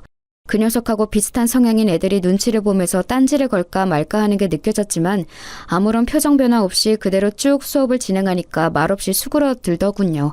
아마 제가 조금이라도 흔들렸다면 그 녀석들까지도 저한테 대들면서 비웃고 나가버렸을 게 뻔했어요. 그나마 제가 무표정하게 수업을 지속해서 아무 말도 하지 않은 거였죠. 그러고 나서 저는 그날 교관 선생님과 교장 선생님한테 가서 이런 사실을 알렸습니다. 학생이 선생님의 치마 밑으로 핸드폰을 넣어 몰카를 찍으려 했다는 사실만으로도 이미 범죄였으니까요. 하지만 교관 선생님도 교장 선생님도 별다르게 저를 위해서 화를 내주시지는 않았어요. 그냥 참 그 애가 잘못했다면서 그래도 선생님이니까 한번 참고 넘어갈 줄 아는 말만 계속했죠. 저는 솔직히 이해가 되지를 않았어요. 아니, 어떻게 이런 걸 참고 넘어가 주라는 건지 말이에요. 게다가 학생 훈육의 면에서도 이건 말이 안 되는 거였어요. 잘못한 건 확실히 짚어주고 벌을 받고 넘어가야 그게 잘못된 것인 줄을 아는 거잖아요. 그런 과정을 거쳐야 나중에 사회에 나가서도 잘못된 일을 하면 안 된다는 사실을 알게 되는 거고요. 하지만 제가 아무리 말씀을 드려도 교감도 교장도 전혀 귀담아 듣지 않으시더군요. 교장 선생님은 도리어 저를 나무라듯이 말씀하셨어요. 거 손선생 좀 참지 그랬어요. 걔 부모들이 아주 골치 아프단 말이야. 얼마나 막무가내인지 알아? 하지만 제가 이걸 참고 넘어간다고 해도 걔가 나중에 어떤 꼴이 될까요? 애를 가르치기 위해서라도 이건 그냥 넘어가면 안 되는 거라고 생각합니다. 그거야 우리가 알 바가 아니지. 이제 애들의 미래를 우리가 책임진다는 생각은 버려요. 그런 마인드로는 애들 가르치는 일 길게 못하니까. 아니 물론 손 선생이 아직 젊고 교직에 들어온 지 얼마 안 되어서 이상적인 생각을 하고 있다는 건 알아요. 하지만 그게 먹히는 시대가 아니란 말이지. 손 선생 본인은 물론이고 다른 학생들이나 선생님들까지도 다 너무 골치가 아파진다고. 본인 혼자만 힘들고 마는 게 아니란 말이야. 교장 선생님은 답답하다는 듯이 저한테 그렇게 꾸중을 하셨습니다. 제 잘못은 아무것도 없는 상태에서 상사한테 싫은 소리를 듣는 그 상황이 정말 이해도 가지 않고 납득도 되지 않더라고요. 저도 원래 그렇게 얌전하거나 고분고분한 성격은 아닌데 그래도 아직 저연차 교사이기도 했고 학교라는 조직의 분위기상 항상 다소곳한 태도를 유지하고 있었어요. 그래서 교장 선생님한테도 그때 아무런 말대답을 하지 않고 그냥 듣기만 하다가 나왔었죠.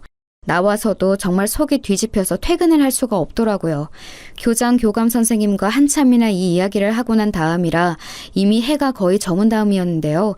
교무실에서 선생님들은 많이 퇴근하시고 난 다음이라 저는 한숨을 쉬면서 애한테 빼앗았던 핸드폰을 책상 위에 올려두었어요. 어차피 패턴으로 여는 것이라 저는 알 수 없었고 애 부모님이 오면 면담한 다음에 열어서 제 치마 속 촬영한 영상을 지우게 해야 할 거라고 생각하고 있었거든요. 그런데 그때 제 핸드폰으로 전화가 오더라고요. 번호를 보니까 그의 부모님 번호였어요. 저는 애들 번호는 물론이고 부모님 번호까지 다 꼼꼼하게 저장을 해두었거든요. 그 애는 아마 저한테 혼나고서 곧장 부모님 퇴근하자마자 이야기를 한 것 같더군요. 그래서 마음을 단단히 먹고 걔 부모님한테도 쓴소리를 좀 하겠노라 결심한 이후에 전화를 받았죠. 그리고 통화가 연결되자마자 제가 여보세요라는 말을 꺼내기도 전에 전화에서 거의 귀가 찢어질 것처럼 엄청난 소리로 욕이 쏟아져 나왔어요. 아마 들어보지 못한 분들은 잘 모르시겠지만 전화기를 통해서 그 아기가 가득 눌러 담긴 상대방의 욕설이 저한테 쏟아지는 걸 들으면 거의 정신이 멍멍해질 정도예요. 저는 핸드폰을 들고서 대체 이게 뭔가 싶어서 멍하니 있었어요. 제가 알아들을 수 있는 말은 맨 끝에 문장 하나 정도였죠. 네가 교사면 다야? 너 내가 내일 학교 가서 죽여버릴 테니까 그렇게 알아. 신경질적인 남자 목소리였습니다. 보통은 어머님이 먼저 전화를 하시고 그 후에 면담이 잘 진행되지 않으면 아버님께 전화를 드리는 경우가 많았는데 이번에는 먼저 애 아버지가 먼저 전화를 한 거였어요. 정신이 멍멍해서 대답도 제대로 못하고 있는데 그대로 전화가 끊어지더군요. 저는 멍청한 상태로 앉아 있었어요. 다시 전화를 해서 사정을 설명을 하고 이야기를 나눠보아야 할 것 같은데 도저히 그럴 수가 없더라고요. 그렇게 일방통행으로 욕설을 얻어먹었는데 바로 정신이 차려질 리가 없지 않겠어요? 그래도 한참 앉아있다가 손이 떨리는 걸 가라앉히고서 다시 그 번호로 전화를 해봤지만 저쪽에서 딱 끊더군요. 몇 번 더 해봤지만 계속해서 끊어버려서 저는 결국 아무것도 하지 못한 채로 퇴근을 할 수밖에 없었어요. 가족과 함께 살고 있었기 때문에 제 얼굴이 어두운 걸 보고 엄마가 급히 따라오면서 대체 무슨 일이냐고 물으셨죠. 아, 너 왜 그러니? 무슨 일 있어? 얼굴이 너무 안 됐다. 별거 아니에요, 엄마. 그냥 좀 피곤해서. 애들이 말 안 들었어? 뭐 과일이라도 깎아줄까? 괜찮아요. 필요하면 이야기할게요. 저희 엄마는 가정주부로 평생 살아오신 분이라 굉장히 심약하셨거든요. 그러니까 제가 겪은 일을 그대로 말했다간 거품 물고 넘어가시게 뻔해서 그냥 제가 입을 다무는 쪽을 선택했던 거였죠. 저희 아빠는 또 다혈질이셔서 이런 일이 생기면 화를 내실 거라 제가 말하지 않는 게 나았고요. 사실 우리 부모님도 나 보호하려고 애쓰셨었지 싶어서 마음이 조금 가라앉았습니다. 부모들은 항상 아이가 학교에서 혼나고 오거나 친구들과 싸우고 오면 마음이 불안정해지기 마련이죠. 아마 그의 아버님도 그런 게 아니었을까 싶었어요. 세상에는 참 여러 가지 사람이 있어서 자기가 불안해지면 욕설로 그 불안을 해소하려고 하는 이들도 있었으니까요. 그 녀석의 태도로 봐서는 부모님의 공격성이 있을 것 같아서 그 정도는 감안하고 마음을 단단히 먹으려고 애를 쓰기도 했습니다. 그리고 다음날 저는 어느 정도는 각오를 한 채로 출근을 했어요. 그런데 아침에는 아마 시간이 없었는지 그의 아버님이 안 오셨더라고요. 그 녀석은 아무 기색도 없는 채로 출석해서 앉아 있었고요. 그런데 눈길도 안 마주치고 고개를 이리저리 팩팩 돌리는 꼴이 전혀 반성한 기색은 아니었죠. 아마 오후나 퇴근 이후에 오지 않을까 싶었을 때였어요. 딱 점심시간 직전인 시간이었는데 끝나기 거의 20분 전쯤 갑자기 교실 문이 벌컥 열려서 정말 깜짝 놀랐습니다. 제가 놀라서 돌아보니까 거기 어떤 중년 남자가 시근덕대면서 서 있더군요. 저는 누구냐고 물으려다가 직감적으로 그 사람이 그 녀석 아버님이라는 사실을 눈치챘어요. 오늘 이렇게 갑자기 찾아올 만한 사람은 그 아버님밖에 없었으니까요.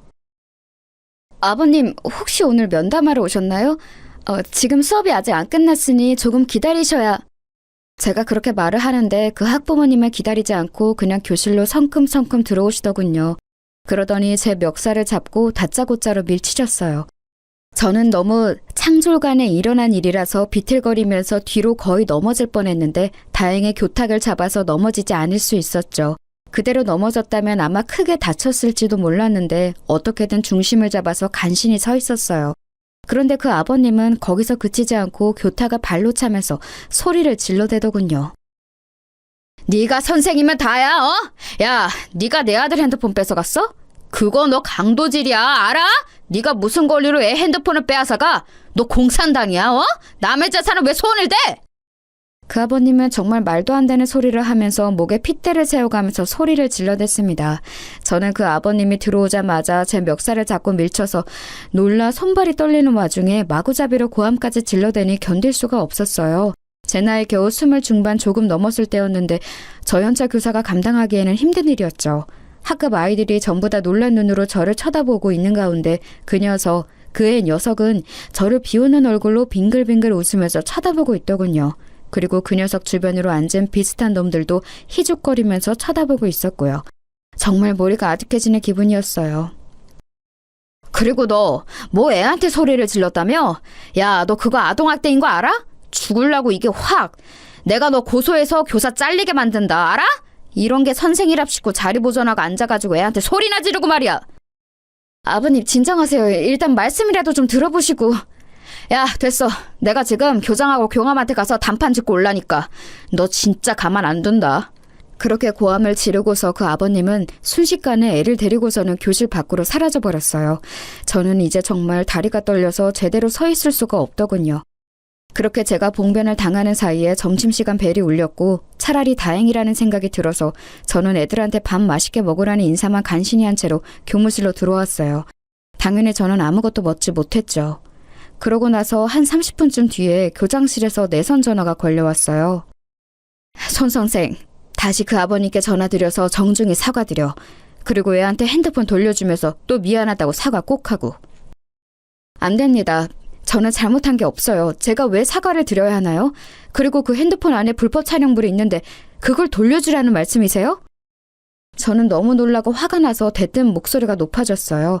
하지만 교장 선생님은 그런 제 마음은 아랑곳하지 않고 아무런 상관없다는 듯이 오히려 불쾌하다는 듯이 말씀하시더군요. 아니 송 선생, 지금 나한테 말대꾸하는 건가? 내 지시에 따르지 않겠다는 거야? 선생님이 되어서 교장 지시에 안 따르겠다면 어쩌자는 건가? 지금 잘 처신해야 해. 나도 그 아버님한테서 송 선생 보호를 못 해줘. 하지만요. 그 아버님 이 동네에서 오래 살고 성격도 험한 양반이야. 지난번 걔 4학년 때도 담임선생님 고소해서 교사 바뀌었던 거 모르나? 내가 보호해줄 수가 없는 사람이라고. 속이 울컥거리더군요. 교장 선생님 말씀대로 사실 제가 뭘 할 수 있는 게 없었어요. 그 아버님 심지어 학교 앞쪽 골목 있지? 거기 정비소 하고 있어. 동네 학부모들하고 사이가 좋아서 한번 그 사람이 물어뜯기 시작하면 진짜 골치 아파진다고. 머리가 아프더군요. 교사라는 직업을 가진 이상 학부모와 소통을 하는 건 피할 수 없는 부분인데 게다가 그쪽에서 제 직업을 망가뜨리려 한다면 제가 저항할 수단조차 없는 게 현실이었죠. 그래서 저는 멍하니 교무실에 앉아 있었어요. 교장 선생님이 말씀하시길 걔 아버지가 학교와 골목 정비소를 한다고 했었죠. 그런데 안 돌아가는 머릿속으로도 저희 집이 가지고 있는 건물이 그쯤에 있고 거기 1층에 정비소가 있다는 게 생각이 나더라고요. 설마 거기인가 싶었어요. 사실 아빠 엄마 소유의 건물이고 관리인도 따로 있는 큰 건물이었기 때문에 뭐 제가 딱히 관심은 없는 곳이기는 했어요. 코로나 때 워낙 수익이 안 나와서 월세를 내려서 장사를 하게 해주었다고 그런 이야기를 들었던 게 마지막이었던 것 같더라고요. 걔 아버지가 정말로 거기서 장사를 하고 있는 사람이라면 나한테 이러면 안 될 텐데 라는 생각도 들었고요. 솔직히 선생으로서 하면 안 되는 생각이었지만 그 학생도 그 학부모도 진짜 꼴보기 싫고 우라통이 터지고 그렇더군요. 거기에 더해서 그냥 전체적으로 이 학교라는 세상의 조직 생활이 정말 무척 허무하다고 느껴지기도 했고요. 정신을 못 차리고 있으려니 곁에 있는 선생님들이 빨리 조퇴 먼저 하라고 지금 애들 가르칠 정신이 아닐 것 같다고 저한테 위로를 해주셨지요. 다른 선생님들이 대신 해주시겠다면서요. 아무래도 머리가 너무 아파서 병원이라도 가야 할 듯해서 선생님들의 호의를 고맙게 받고 일어나려는데 그의 녀석이 교무실로 찾아온 거예요. 저기요, 저 핸드폰 이제 주죠? 우리 아빠 또 부르기 전에. 걔는 저를 선생님이라고도 부르지를 않았습니다. 저는 멍하니 걔 얼굴을 보면서 걔가 나를 선생 취급을 안 하는데 내가 걔를 학생 대접을 해줘야 하나 고민이 되었어요. 학기가 시작되고서 그 녀석을 계도하려고 애썼던 시간들 동안 받았던 스트레스가 한꺼번에 치솟는 듯한 기분이었죠. 의기양양하게 저한테 핸드폰을 내놓으라는 그 녀석 얼굴을 보다가 저는 고개를 저었습니다. 네 핸드폰 나한테 없는데? 뭔 소리예요? 가져갔잖아요. 부숴서 버렸는데? 아, 뭔 소리예요? 가지고 있잖아요. 뭘 버려요?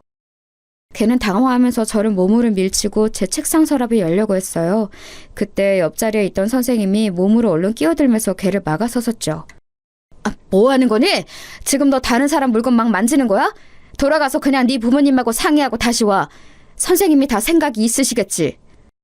그리고 교무실에 있던 선생님들이 모두 같이 저희 쪽을 바라보셨어요. 많은 숫자의 시선이 있으니 과연 그 녀석도 더 행패는 못 부리고 씩씩거리다가 아빠 다시 올 거예요 라는 한마디만 남기고는 사라져버렸죠. 저는 머리가 아파서 견딜 수가 없어서 머리를 짚었지만 그래도 동료 선생님이 너무 고마워서 웃어 보였어요. 그 선생님은 빨리 병원에 가라고 제 등 뒤를 밀어서 내보내 주셨죠. 그런데 저는 가기 전에 책상 서랍에서 봉투 하나를 꺼내서 교정실로 향했어요. 다행히도 교장 선생님이 계시더군요. 왜 왔냐고 묻는 탐탁지 않는 눈길 앞에서 저는 봉투를 내려놓았습니다. 사직서입니다. 뭐? 아니, 그 아버지 때문에 그래? 뭘 그런 일 때문에 사직서를 내? 그 애한테 핸드폰 돌려줄 수 없습니다. 저 몰카 찍은 증거니까요. 그리고 그 아버지라는 인간한테도 사과 안 합니다. 못해요. 그러면 그 사람 송 선생 고소한다니까? 하라고 하세요. 아니, 이건 내가 지금 수리는 안 하겠네. 머리를 식히고 다시 내일 와서 내도록 해. 이런 식으로 굴면 그 학급은 다시 담임이 바뀌는데 애들은 생각 안 하는 거야? 교장은 준엄하게 저한테 반의 다른 아이들을 생각하라고 말씀하셨죠. 저는 순간 머릿속에 차게 식는 것 같아서 그럼 알겠다고 내일 다시 생각해보고 오겠다고 하고서 돌아섰습니다. 조퇴하는 길에 마음이 정말 두 갈래였어요. 그래도 대학부터 임용고시 교사로 임해서 현재까지의 모든 세월을 다 허송세월로 돌리게 되는 사직서보다는 이번 일 그냥 꾹 참고 넘어가는 게 낫지 않을까. 하지만 그렇다고 이런 환경 속에서 계속 교사 일을 끌고 가는 것보다는 아예 그만둬버린 게 낫지 않나. 머릿속이 정말 혼란스럽더군요. 게다가 제가 그만두면 반의 담임이 또 바뀌게 되니 얌전하고 순한 다른 학급 아이들은 피해를 보게 되는 거였어요. 그래서 너무 고민이 되어 집에 가서도 멍하니 정신을 차리지 못하고 있는데 제 핸드폰으로 전화가 오더군요. 번호를 보니까 또 그 아버지였어요. 저는 그냥 번호를 내려다보다가 받지 않고 끊어버렸죠. 그러더니 전화가 또 오고 계속 끈질기게 오는 거예요. 마치 무슨 스토킹이라도 하는 것처럼요. 저는 정말로 핸드폰을 그냥 꺼버릴까 했는데 사직할 각오까지 한 마당에 대체 이 인간이 또 무슨 소리를 할까 궁금해서 한 10통쯤 전화 왔을 때 전화를 받았어요. 그랬더니 예상했던 것처럼 또다시 욕설이 줄줄이 튀어나오더군요. 야, 너 내가 기회 줬는데 또 애한테 지랄했어? 뒤진다 진짜. 교장이 설설 기면서 한 번만 기회 달라고 해서 봐줬는데 핸드폰을 부쉈다고? 너 제정신이냐? 저는 이게 욕설 듣는 처음이 아니라서 이미 익숙해진 건지 그렇게 막 화도 안 나더라고요. 그냥 듣고 있자니 조용해서 저쪽은 더 화가 난 것 같았어요. 야, 왜 대답이 없어? 이제 학부모가 우스워 보여? 내가 너 고소해서 꼭 길바닥에 나앉게 만든다. 내가 가만히 있을 것 같아? 어? 니네 부모는 너 그렇게 키웠냐? 선생이라는 게 가정교육을 어떻게 받은 거야?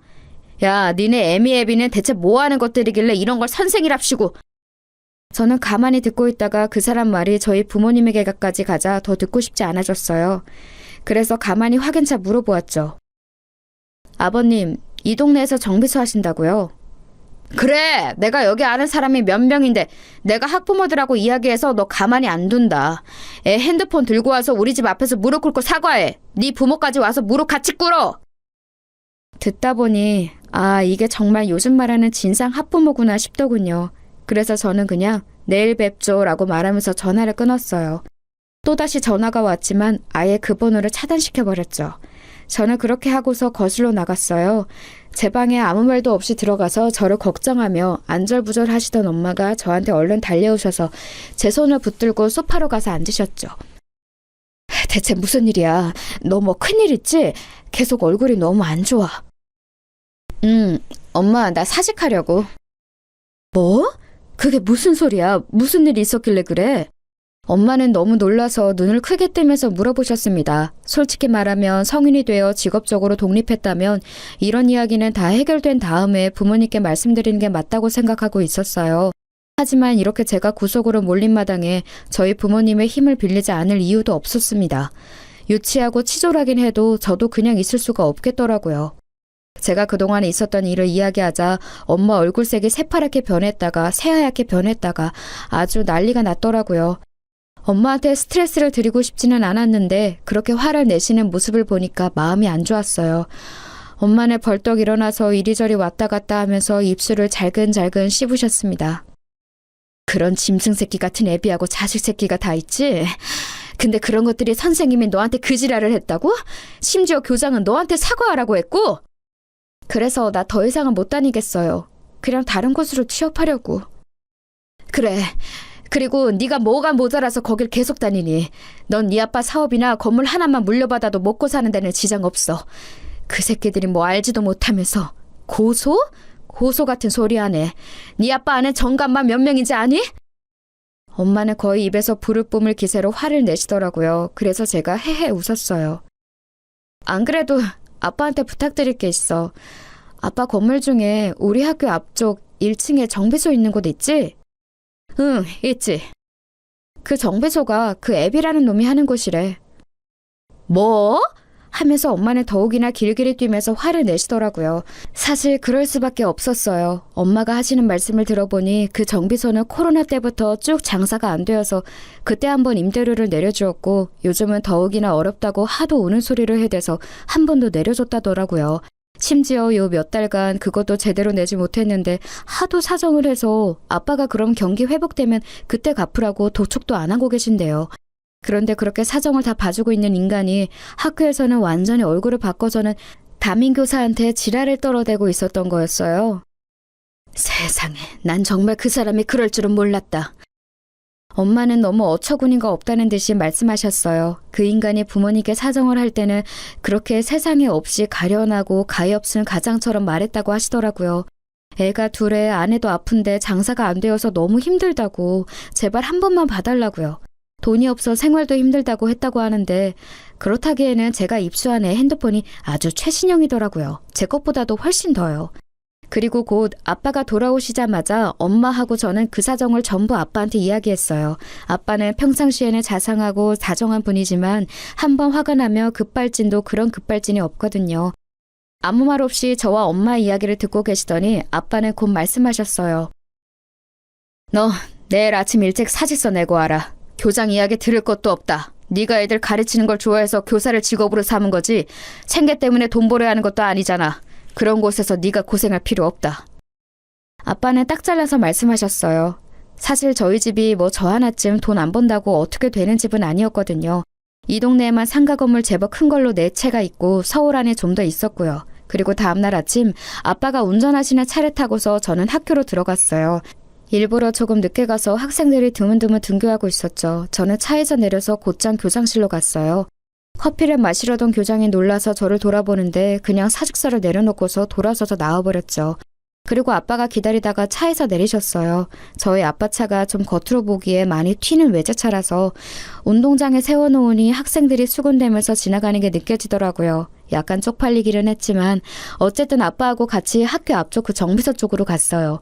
학교 앞 골목 하나만 건너면 되는 곳이라서 상당히 가까웠죠.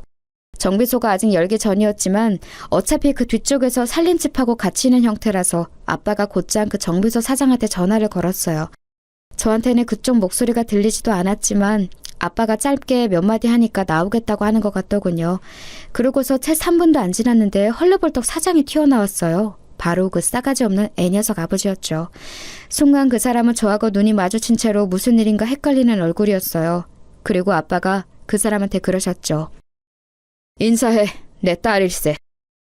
안녕하세요. 초면은 아니죠? 제가 그 아저씨를 노려보면서 말하자 순간 말이 안 나오는지 어버버거리기 시작하더군요. 아니 그 사장님 이 아가씨 아니 이 선생님이 사장님 따님. 그래 내 딸이고 내가 어젯밤에 아주 충격적인 이야기를 들었네. 아빠의 표정은 무서울 정도로 굳어 있었고 그 사람은 얼굴이 창백하다 못해 헬쑥해지기 시작했어요. 뭐라고 답변할 말도 찾기가 힘든 듯 그 사람은 손을 떨기 시작했어요. 자네 덕분에 내 딸 사직서 내고 오는 길일세. 그동안 내가 자네한테 임대료도 받지 않았던 게 너무 후회가 되는군. 사직서를 내셨다고요? 아니 그게... 고소하실 거면 하세요. 저도 아빠 변호사 좀 빌려서 쓸 테니까. 안 하시면 저희가 고소하려고요. 제가 무표정하게 말하자 얼굴 표정이 진짜 볼만하게 변하더군요. 이번 달 안으로 가게 비우게. 지금까지 안 낸 임대료도 이번 달 안으로 내고. 안 내면 고소장 받게 될 거야. 라고 말씀을 남기시고서 아빠가 돌아서셨어요. 그 아저씨가 달려와서 아빠 바지가랑이를 붙들고 늘어지는데 아빠가 저 먼저 집에 가라고 손짓을 하셨죠. 그러고서 저는 그냥 집으로 와버렸어요. 아빠한테 매달리고 울고 불고 난리였던 모양이지만 아빠가 봐주지 않고 곧장 가게 비우라고 선고를 해버리셨더라고요. 안 그러면 정말 법적으로 절차를 밟는다고 하셔서 결국 그달 안에 그 정비소는 허겁지겁 이사를 나갔고요. 물론 살림집도 같이 있었으니 거의 나앉다시피 한 모양이었어요. 소문으로는 어디 반지하집으로 가서 살고 있다고 하더라고요. 아빠의 선의에 의지해서 살던 사람이 저한테 고약한 짓을 하려다가 된소리를 맞은 꼴이라 별로 불쌍하지도 않았었죠. 결국 저는 교사를 그만두고 일반 회사에 취업해서 다니고 있어요. 당시를 생각하며 다시 교사를 하고 싶은 생각도 들지 않네요. 요즘 교권 추락으로 여러 사건이 많은데 다시 한번 제 경험이 생각나고는 한답니다.